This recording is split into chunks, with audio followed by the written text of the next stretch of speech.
9h, Good Morning Business.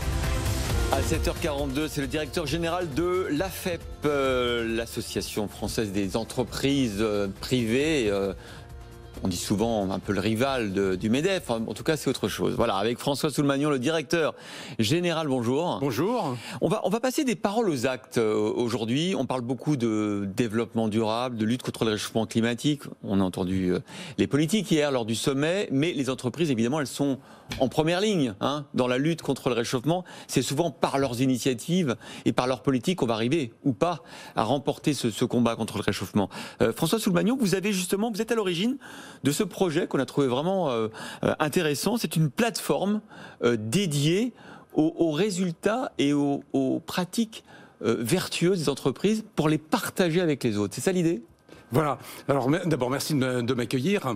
L'AFEP, c'est 110 grandes entreprises. Alors, je crois que vous avez montré un certain nombre de chiffres. 3 000 milliards d'euros de chiffre d'affaires dans le monde, 19% des impôts payés en France. Il faut le redire quand même, c'est intéressant. Plus de 70 milliards. Et 8 millions de salariés. Absolument, dont plus de 2 millions en France. Mais il y a un chiffre qui n'est pas marqué, c'est 50% de la recherche et développement française privée. Et donc, ces grandes entreprises, ce sont des entreprises souvent de technologie, qui font de la recherche, qui ont des idées, qui ont des projets.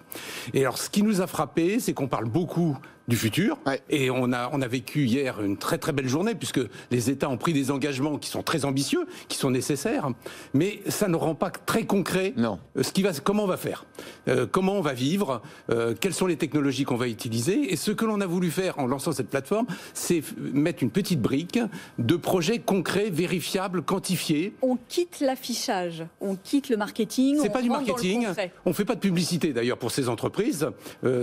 Si les gens veulent aller sur le site, c'est extrêmement facile, il y a le nom des entreprises, mais ce qui est intéressant, ce sont des projets parfois petits, mais très très concrets. Alors, je peux prendre des exemples. Ah oui, volontiers. Par exemple, il y a un grand fabricant. On peut rappeler juste, le nom de la plateforme avant. Ça s'appelle Ambition for Climate, parce qu'on parle français, évidemment. Un 4, donc c'est pas 4 FOR, c'est un 4. Ambition 4 Climate, voilà.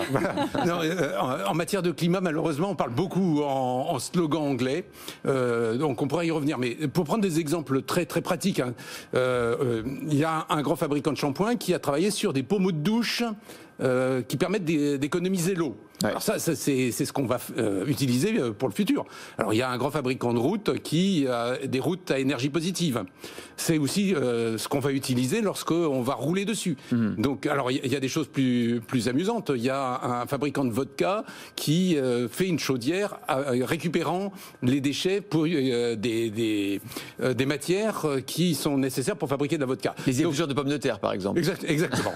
Donc on est dans du concret, et ce qui est important pour nous, ça a été de faire des choses qui sont quantifiées avec des critères simples, vérifiables. Les entreprises, quand elles nous donnent un projet, pour l'instant, on en a un peu plus de 60, mais on est en train de faire une boule de neige. Depuis qu'on a lancé, on a déjà 10 entreprises qui sont venues nous voir en disant on voudrait vous soumettre d'autres projets. Alors on les vérifie, ils sont quantifiés, on dit quelles sont les émissions qui sont évitées. Alors c'est toujours en français, les scopes 1, 2, 3, donc on fait des économies. Ça c'est les émissions directes, mais c'est aussi les émissions évitées, c'est aussi les émissions qui sont captées.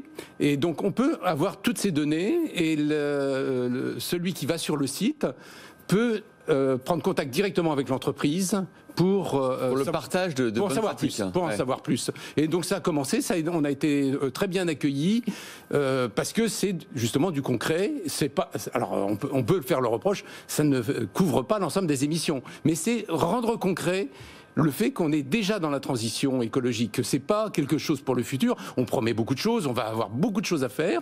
Les entreprises seront des acteurs absolument majeurs, mais on a en France des atouts pour être des acteurs majeurs là-dessus. Et il y aurait finalement un cercle vertueux, parce que les entreprises pourraient aller scruter ces initiatives et les reproduire, parce qu'on a aussi le niveau d'investissement, on a à terme la rentabilité du projet. C'est ça, le but, c'est après que ça soit multiplié. C'est que ça soit soit multiplié, que ça donne des idées, qu'on en fasse plus.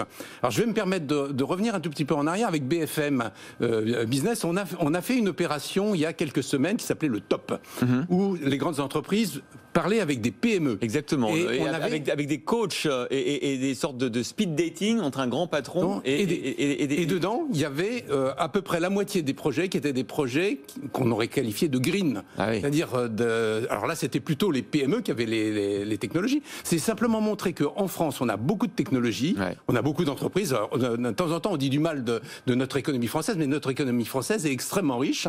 Les grandes entreprises, c'est un atout, nos PME aussi. Et autour de ça, on a beaucoup de technologies. Et on est plutôt en avance. Du moins, c'est le pari qu'on prend par rapport à nos concurrents américains ou chinois. On a entendu les promesses de Joe Biden ou du président Xi. C'est important. Mais la bataille, elle ne va pas se jouer uniquement dans les États. Elle va se jouer pour l'essentiel, chez les acteurs privés. Comment on fait un bâtiment, comment on roule, comment on vit, comment on mange. Et c'est là où on va gagner la bataille du climat. Et cette partage des bonnes pratiques, elle est particulièrement importante parce que toutes les entreprises disent qu'elles vont laver plus blanc, qu'elles vont faire de la RSE, mais elles sont de plus en plus sous le contrôle de leurs salariés, des observateurs. Par exemple, regardez cette nuit, on a eu cette dépêche à New York. La ville de New York qui porte plainte contre les majors pétrolières, donc il y a ExxonMobil, Royal Dutch Shell et BP, les accusant de tromper les consommateurs en exagérant leurs investissements sur les énergies propres. On est au cœur de ce sujet. Alors, là, ce qui est compliqué dans ce type de débat, c'est qu'on est sur le futur et que c'est pas très facile de monitorer le futur. Là, notre projet, notre plateforme, elle est sur ce qui existe, ce qui est concret, ce qui est vérifiable. On peut aller voir les projets sur place, ceux qui veulent y aller peuvent le voir. Ce sont des choses qui existent. Par exemple, il y a un constructeur qui fait des immeubles de grande hauteur en bois. Alors, pour l'instant, on fait des maisons en bois au Saturbois, mais des immeubles de grande hauteur, on le fait pas. Non, on peut aller le voir. En Asie, ils sont très forts à faire des tours. Absolument. En bois, en bambou même. En bambou. Non, mais ça, c'est l'échafaudage. C'est pas la maison. Bon, en tout cas, c'est. Oui. Donc voilà, c'est ça qui est important. Mais simplement sur votre question, les entreprises font également beaucoup d'efforts pour avoir ce que nous on appelle des scénarios 1 degré ou 0 degré. On est très interpellés effectivement par nos salariés, par nos clients, par nos financiers, par tout le monde. Donc ce mouvement est lancé et c'est rentré maintenant dans la stratégie des grandes entreprises très clairement. C'est une de leurs priorités et elles peuvent pas s'abstraire de ça. Alors le greenwashing, il est en train de disparaître parce qu'on est aussi en train de normaliser la façon dont on fait du reporting. Et ça, il y a un énorme chantier et une énorme bataille internationale. Entre la bataille des normes. Savoir quels sont les critères sur lesquels on jugera effectivement les actions RSE des entreprises. Merci beaucoup d'avoir partagé avec nous ces bonnes pratiques. François Soulmagnon, directeur général de la FEP. Je rappelle donc la plateforme Ambition for Climate. Si vous voulez aller vous vérifier par vous-même. Oui, absolument. Elle est accessible sur. Merci beaucoup.